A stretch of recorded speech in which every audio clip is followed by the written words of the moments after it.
We're soaring over an infinite artificial landscape of solar panels and plastic sheeting, all dead and abandoned to the dust and wind, finally giving way to farmland. But calling it farmland is generous. The ground is dry, inhospitable. The earth and sky are indistinguishable in shades of brown.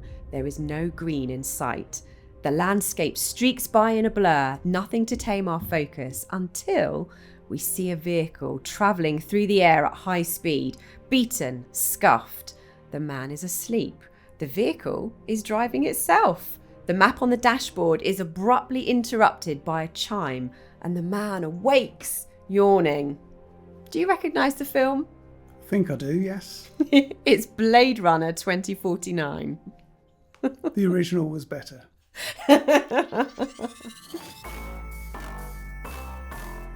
Hello, I'm Rebecca Jackson, racing driver, TV presenter and motoring expert. Welcome to the first episode of Where's My Flying Car from IAM Road Smart, the podcast where we ask, are the promises of fantastical transport in science fiction possible? And if so, what are the facts? Today, I'm joined by Neville Stanton, Professor in Human Factors, to talk about self-driving cars. Welcome, Neville. Thank you. That scene I just described from Blade Runner 2049 paints a pretty bleak picture of the future, but actually, self-driving vehicles are not the stuff of fantasy anymore, are they? No, very much so. You can actually buy vehicles today that appear to drive themselves. Let's get to the facts of where this technology currently stands. Self-driving cars are currently available to buy. True or false? True to a point, in that they do drive themselves, but they require the driver to maintain oversight and leap in and take control if necessary. So we can't really have the driver falling asleep like in the Not film at all, I just no. described. What manufacturers are currently involved?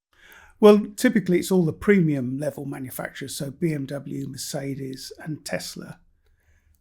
And what are the different levels of automation currently available? Well, the levels is rather debatable, but there's this idea of these 6 levels of automation that's been put forward by the Society of Automotive Engineers, which goes from 0, manual driving, to 5, full automation. And we're at probably 2, 2.5, 3 at the moment, and those sort of middle distance between completely manual driving and full automation. I think that's a big difference in the automation, and people use this analogy with aviation. Indeed, Tesla even call their automation autopilot, which is obviously autopilot from aircraft. Well, in aircraft, you have huge amounts of separation. You can get 5 miles laterally and 1 mile vertically, whereas in a car on a motorway, you can get very short distances, even less than 1 second, contact between vehicles. So obviously, if something goes wrong, if there's an instant demand for the driver to take control, they've got a very short amount of time actually to get back. In our studies in laboratories, we found most drivers fail at that task. I believe that all takeoffs have to be done manually. Ah, right. But okay. 1 in 10 landings have to be done manually. 1 in 10. Oh, is that to keep the pilots still fresh in their minds? They know Yes. what to do? Yeah, that's absolutely right. The other thing about aviation is it's a higher level qualification to be a pilot of an automated aircraft than it is manual flying. So this suggests for driving, it will be a higher level of qualification to manage an automated vehicle than to drive a manual vehicle. That makes a lot of sense. Interesting stuff. And self-driving cars work using a series of sensors, is that correct? Yes, all around the vehicle there's radar, LiDAR even, and camera systems.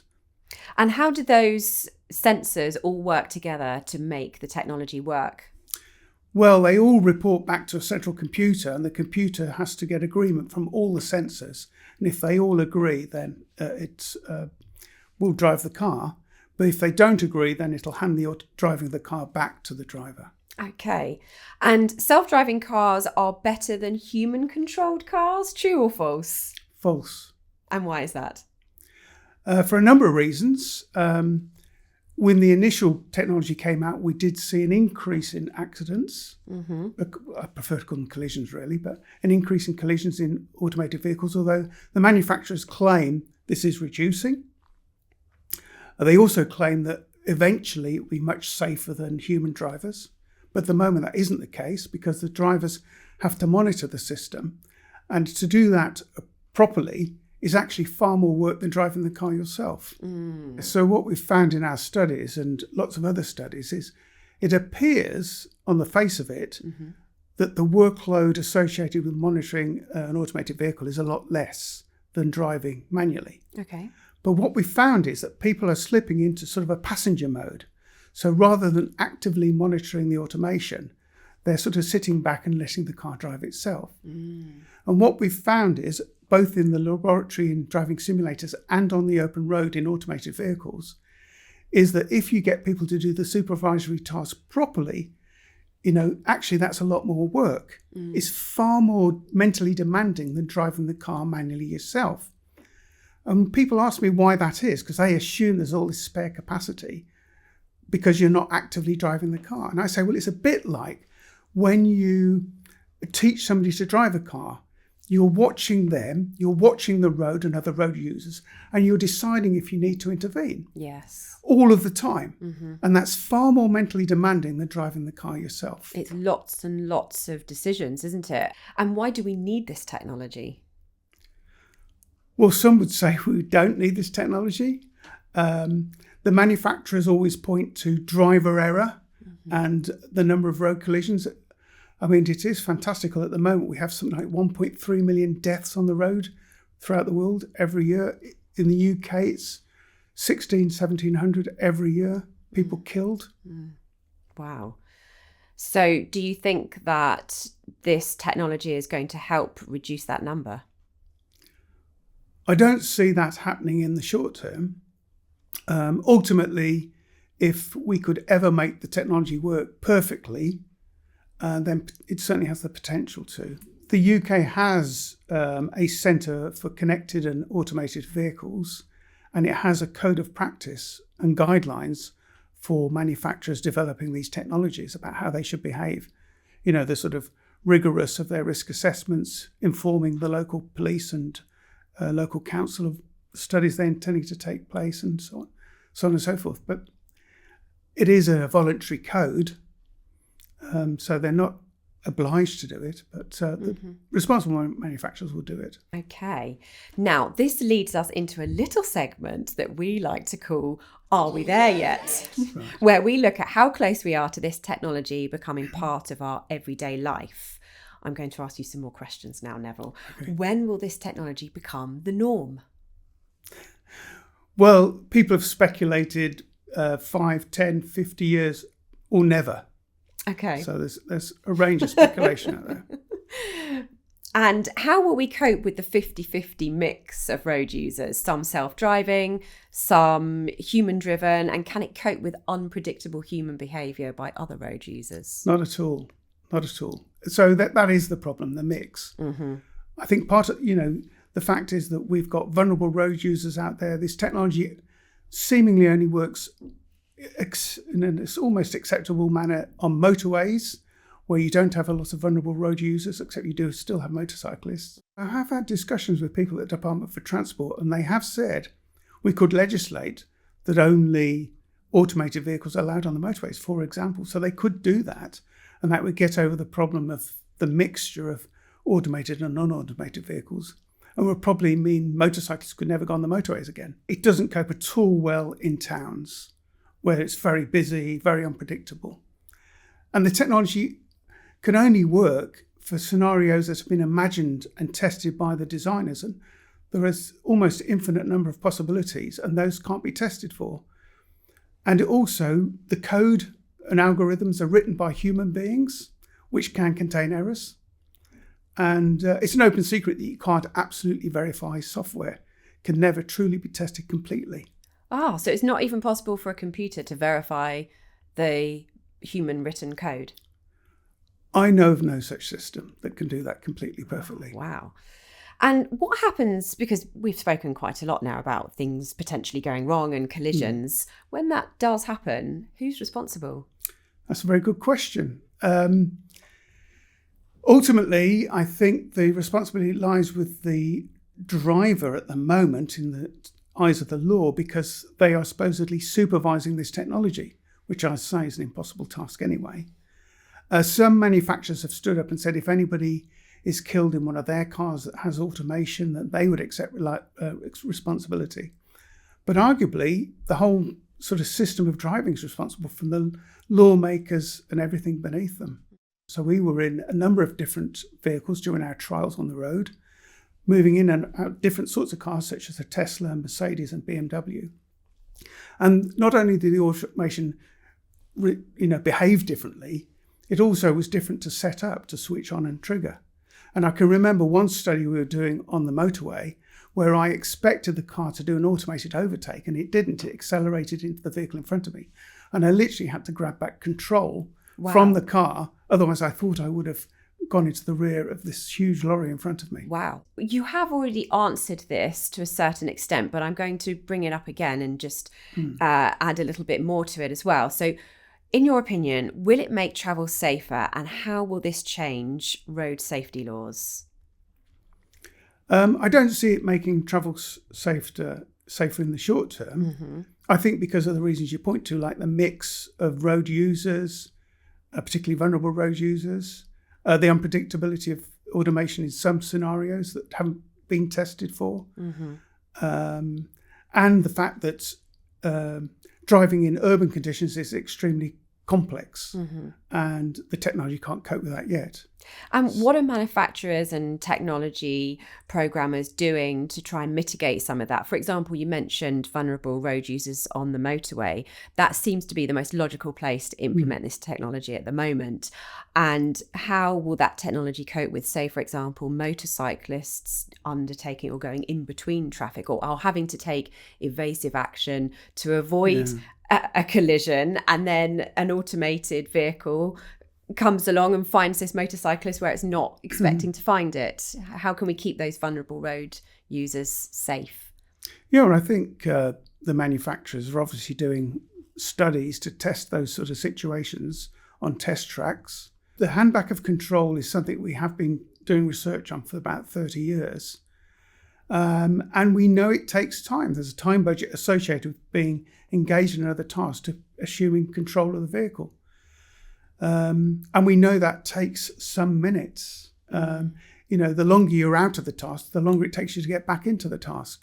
We have actually been out on the open roads in a test vehicle, a prototype vehicle, and it does behave well most of the time, which does sort of lull you into a false sense of security. So I think the manufacturers are probably doing everything they possibly can. It's just that it's impossible to imagine every single situation you might encounter. And with aircraft, although they have more space, we're talking 5 miles or something like that, they are a lot bigger and they go a lot faster. Is it still that big difference? Actually, it gives you a bit of buffer when the pilot needs to take over. Well, the big differences within the aviation industry is not only those sort of separation distances, it's the fact that the pilots are professionally trained, requalify every single year. They're being monitored by air traffic control and air traffic management. So their separation is being evaluated that way.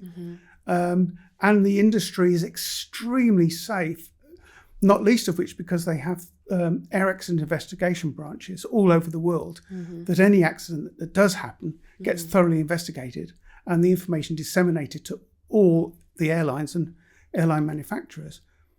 In the UK, we don't have a national collision investigation body. Wow. All the collisions are investigated by local police forces.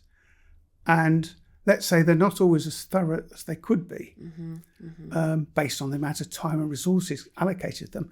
Given you're having to investigate 1,700 collisions that result in fatalities every year. That's a lot, isn't it?